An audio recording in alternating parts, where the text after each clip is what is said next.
everyone, my name is Bhavik Kanotra and I study in the Gurukul, Sector 20 Panchkula.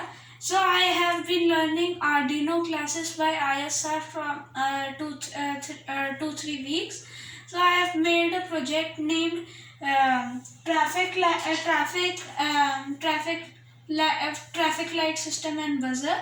So this system works like first the red will glow and then yellow and then green, and when the green will turn off, the buzzer will turn on.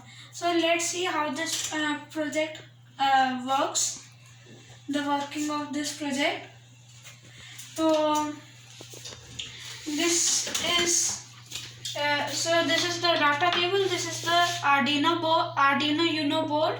These are some wires and resistors, and these are the LEDs, and this is the piezo buzzer.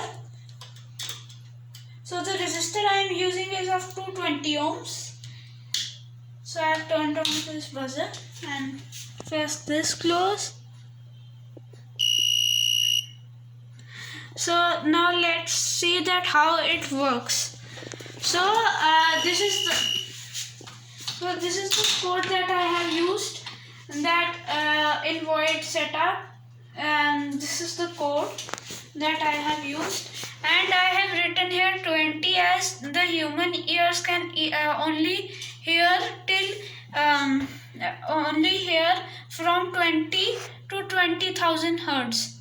So this is the range that they can hear, and this is the command for the buzzer, and these are for the LEDs. I have used digital right because I am using digital pins, and that's the whole working of my project. So I have been learning many things like the Ohm's law and many other things from this from the ISR. Thanks to ISR.